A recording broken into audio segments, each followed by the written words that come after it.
독서는 변화의 힘이다라는 큰 주제로 말씀을 드리고 있는데요. 세 번째 내용으로 넘어갑니다. 첫 번째는 왜 책을 읽어야 되느냐, 두 번째는 어떻게 읽어야 되느냐 하는 부분을 말씀드리는데, 지난번에 그 어떻게에 대한 부분에 있어서는 우리가 독서 계획을 세우고 또 마감 시간의 효과를 갖고 읽어야 된다. 또 독서의 대각에서 배워라. 뭐 이런 등등의 얘기를 말씀을 드렸습니다. 이 세 번째 내용은 우리가 인문 고전을 통해서 무엇을 배울 수 있는가? 인문 고전 독서를 통해서 우리가 얻을 수 있는 그 유익이 무엇인가? 이 점을 좀 함께 나누고자 합니다.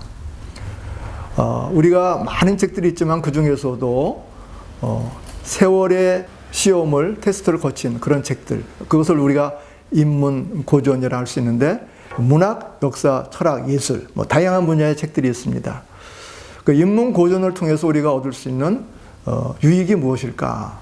그것을 통해서 우리가 무엇을 배울 수 있을까? 여러분도 어느 정도는 미루어 짐작을 하시겠는데요. 첫 번째로는 우리가 서로 다른 관점을 이해할 수 있습니다. 내가 가지고 있는 세계관이 있고 나의 인생관이 있죠. 그런데 사람들은 또 다른 인생관이나 세계관을 가지고 있습니다. 이런 문학이나 역사, 철학에도 그런 세계관적인 배경이 있죠. 그래서 우리가 좋은 책을 통해서 나의 세계관과 다른 사람의 세계관을 비교해 볼 수 있고, 나의 인생관과 다른 사람의 인생관을 비교해 볼 수 있습니다. 서로 다른 관점을 이해하는 거죠. 그 영국의 평론가인 체스터턴이 이런 얘기를 했습니다. 세상은 생각하는 것 이상으로 영광에 차 있다. 참 이 세상은 어두운 면이 많이 있지만, 그러나 체스터턴은 이 세상에는 그래도 아름다운 것이 있고 영광이라고 표현될 수 있는 것들이 있다고 본 거죠. 토머스 하디는 테스라는 그런 소설을 쓰기도 했는데요. 이분은 사실 인생은 비극이다. 낙관적인 관점에서 좀 비관적인 관점에서 세상을 바라봤습니다. 그래서 이분이 이런 얘기를 했습니다. 그럼에도 모든 나쁜 일에는 더 나쁜 일이 있다.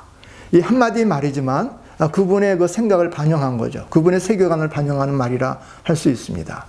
우리가 문학 독서라든가 혹은 이런 인문 독서를 통해서 다른 사람의 관점, 다른 사람의 그 세계관을 이해하는 유익이 있다는 거죠.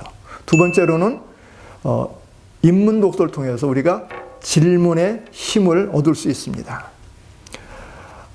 젊은이 근사라는 한문 표현이 있습니다. 박학이 독지 젊은이 근사라는 표현인데요. 그 젊은이 근사라는 말은 무슨 뜻이냐면, 젊은 어떤 절박한 질문이 있을 때 그 답을 찾을 때 멀리 가지 말고 근사, 가까운 데서 생각하라, 가까운 데서 답을 찾으라 하는 뜻이죠. 실제로 근사록이라는 책이 나와 있기도 합니다. 우리가 좋은 책을 통해서, 인문고전 독서를 통해서 전에 갖지 못했던 그런 질문, 중요한 질문, 근본적인 질문, 핵심적인 질문을 가질 수 있다는 거죠. 캐톨릭의 신학자 가운데 한스 킹이라는 아주 탁월한 신학자가 있는데, 그분이 쓴 글 중에서 제가 깜짝 놀란 부분이 있습니다. 이분이 이야기하기를, 인생의 제일 되는 목적이 무엇인가? 사람의 제일 되는 목적이 무엇인가? 이 질문을 처음으로 한 사람이 있다. 누구냐? 바로 16세기 종교교육자 칼뱅이다 하는 얘기를 했어요. 칼뱅이 언제 그 질문을 했습니까? 물론 그것은 제네바 신학문답서 제1문에 나오는 얘기인데요. 이렇게 묻습니다. 사람의 제일 되는 목적이 무엇인가? 이렇게 묻고 그 답을 이렇게 합니다. 하나님을 아는 것입니다.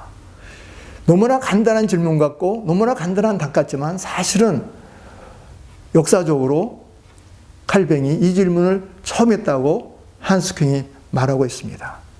우리가 좋은 책을 통해서, 인문 고전을 통해서 전에 하지 못했던 그런 질문을 하게 되고, 어떤 면에 대해서 학문적인 호기심을 갖게 되고, 또 진리에 대한 열정을 갖게 되는 계기가 있게 되는 거죠. 세 번째로는 인문고전 독서를 통해서 우리가 통찰력을 얻게 됩니다. 통찰력. 영어 단어로는 insight이라 이렇게 표현되는데요. 그 sight, 본다는 말에 앞에 in이 붙습니다. 무슨 뜻입니까? 꿰뚫어 본다는 거죠. 예. 독서를 통해서 우리는 통찰력, 겉만 보는 게 아니라 속을 볼 수 있죠. 그 시인들은 어떤 면에서 이 통찰력이 뛰어난 분이라고 볼 수 있습니다. 과학자와 문학인의 공통점 가운데 하나가 관찰의 힘이라고 합니다. 과학자도 관찰의 힘을 가져야 되고 소설이나 시를 쓰는 분도 관찰의 힘이 있다고 그러는데 특별히 관찰을 통해서 무엇을 얻는 거 아니? 통찰력을 얻게 됩니다. 이 통찰력이 독서를 통해서도 얻어지는 거죠. 지도자에게 필요한 덕목 중에 하나가 이 통찰력인데 이것은 바꾸어 말하면 시인으로서의 감성, 시인으로서의 눈이 바로 그것이 아닌가 생각이 됩니다. 제가 앞서 시간에 어느 목사님 사모님이 이제 동시집을 낸 걸 말씀드렸는데 그 동시집에 그 비에 대한 시가 있습니다. 하늘에서 내리는 비. 감이 와가지고 땅이 쩍쩍쩍 갈라졌는데 비가 왔습니다. 근데 그 시인이 어떤 통찰력을 가지고 비를 받는 거 아니? 그 비가 하늘에서 내려오는 실처럼 보였습니다. 그 실이 쩍쩍쩍 갈라져 있는 그 땅을 다 꿰매어줘 가지고 본래의 아름다운 옥토로 변화시켜줬다는 거죠. 비를 우리가 늘 보고 있는데 그 비를 어떤 시인은 하늘에서 내려오는 실이고 쩍쩍 갈라져 있는 땅을 본래의 땅으로 회복시켜주는 그런 실로 봤다는 거죠. 우리가 독서를 통해서 우리가 얻는 것이 바로 그런 통찰입니다. 고전 중에 파스칼의 팡세가 있죠. 파스칼의 팡세에는 길고 짧은 그 생각들, 파스칼이 산책하다가 떠오르는 생각들을 이제 메모한 거죠. 그게 이제 사후에 편집이 돼가지고 나온 것이 파스칼의 팡세인데, 분당 두르기의 박철수 목사님은 고등학교 때 학교 도서관에서 이 파스칼의 팡세를 우연히 읽게 되었고, 그 책을 통해서 예수님을 알게 되고 하나님을 만났습니다. 파스칼이 가졌던 통찰을 통해서 박철수 목사님은 그 통찰의 힘을 통해서 하나님을 바라볼 수 있는, 예수님을 만날 수 있는 그 경험을 하게 된 거죠. C.S. 루이스의 훌륭한 작품들이 많이 있는데요. 그 중에는 이제 순전한 기독교, 아주 뛰어난 작품이 있죠. 어느 분은 그 저녁 시간에 그 유명한 분의 작품이니까 한번 읽어볼까. 무신론자였는데 그저 가벼운 마음으로 읽었겠죠. 그러다가 그는 C.S. 루이스의 순전한 기독교를 다 읽고 카페트에 무릎을 꿇고 예수님을 영접했다고 합니다. 한 권의 책이 우리에게 그런 의미가 있죠. 눈을 열게 하고 통찰력을 갖게 하고 신앙에 그런 큰 변화를 가져오기도 합니다. 네 번째로는 내면의 질서를 세워줍니다. 그런 인문고전 독서를 통해서 우리가 용기도 얻고 소망이 없던 사람이 소망을 갖게 되고 인생의 바닥을 친 사람들이 다시 일어서는 회복 탄력성도 갖게 하는 거죠. 마틴 로드 존스 목사님은 주일날 설교한 다음에 그 저녁 시간에 늘 읽는 책이 있습니다. 어떤 책인가요? 주로 인물 전기를 읽습니다. 나보다 먼저 인생을 산 존경받는 그분들의 자서전이나 혹은 인물 전기를 통해서 어떤 유익을 얻습니까? 나는 아직도 부족하다. 나는 아직도 갈 길이 멀구나. 나는 아직도 배울 게 많구나. 나는 겸손할 수밖에 없다는 것을 깨닫는다고 합니다. 우리가 책을 통해서 얻는 많은 유익이 있는데 이런 인문고전을 통해서 우리 내면이 튼실해지고 우리 영혼이 강건해지는 유익을 얻을 수가 있습니다. 마지막으로는 글의 힘을 배웁니다. 우리는 좋은 책을 통해서 감동을 받고 도전을 받습니다. 책은 도끼다. 카프카의 말로 기억합니다. 실제로 그런 제목의 책도 나와 있습니다. 우리가 좋은 책을 통해서 각성을 하게 되고 많은 걸 배우는 것도 있지만은 특별히 좋은 책을 통해서 좋은 글을 쓸 수 있는 그런 능력도 갖게 됩니다. 글의 힘을 배우는 거죠. 마틴 루터가 그런 말을 했습니다. 세상을 바꾸고 싶으면 펜을 들라. 세상을 바꾸고 싶으면 펜을 들라.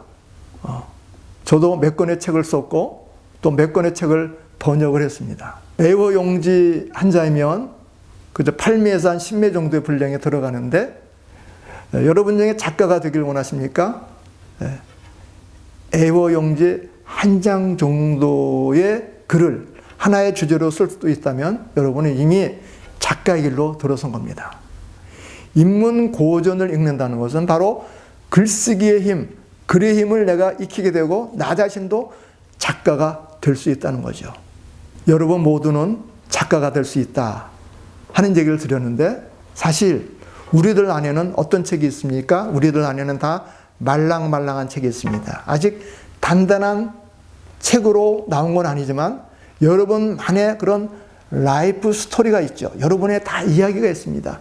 다 10권, 20권짜리 책이 될 만한 이야기를 우리 어르신들은 다 가지고 있습니다. 그런데 막상 글을 쓰려고 하면 어렵지 않습니까? 그런데 그런 글쓰기의 능력을 어떻게 배울 수 있습니까? 좋은 책을 통해서 그 좋은 명문을 필사하기도 하고 그것을 또 좋은 시를 암송하기도 하고 또 내가 습작을 하면서 이 글쓰기의 능력을 내가 가질 수가 있습니다. 하현성의 작가 오로한 파묵이 이런 얘기를 했습니다. 바늘로 우물을 파듯 인내심을 가지고 쓴다 그랬어요. 이분은 소설을 쓰는데 어떻게 쓰는가? 바늘로 우물을 팔 수 있습니까? 그런데 그런 심정으로 바늘로 우물을 파듯 나는 글을 쓴다 그랬어요. 여러분이 글의 힘을 어떻게 배울 수 있습니까? 그렇게 훌륭한 작가들, 훌륭한 인문 고전의 그런 작가들을 통해서 우리가 글쓰기에 힘을 얻을 수 있고 우리도 역시 작가가 돼서 다른 사람에게 영향을 끼칠 수 있는 사람이 될 수가 있습니다. 제가 존경하는 조만재 교수님이 그 리더십에 대한 강의를 하신 적이 있다고 합니다. 그 대학원생들에게 리더십에 대한 그 강의를 하시면서 그 리더십에 대한 수많은 책을 읽으셨습니다. 그리고 리더들의 그 특징, 리더들이 가져야 될 그 어떤 자질들에 대해서 그 조사해 보니까 뭐 200가지가 넘는다고 그랬어요. 스피치도 뛰어나야죠. 유머 감각도 있어야죠. 그렇죠? 결단력도 있어야죠. 얼마나 많겠습니까? 그런데 결국 그분이 내린 결론은 두 가지였습니다. 그 리더십이 표현될 때 그건 두 가지로 나타나는데 하나는 스피치, 말의 힘, 또 하나는 글의 힘입니다. 말과 글입니다. 우리가 이 말의 힘과 글의 힘을 어디서 배우는가? 바로 인문 고전 독서를 통해서 배웁니다. 전 대통령 오바마, 그는 스피치, 말의 힘에서도 탁월했고 그는 또한 작가들이 인정할 만한 탁월한 글솜씨도 있었습니다. 우리가 인문 고전을 통해서 많은 유익을 얻는데 지금 말씀드린 대로 다른 관점을 배우고 질문의 힘을 배우고 통찰력을 배우고 그리고 우리의 내면의 질서를 세울 뿐 아니라 이제 글의 힘까지 갖추는 여러분 되실 수 있기 바랍니다.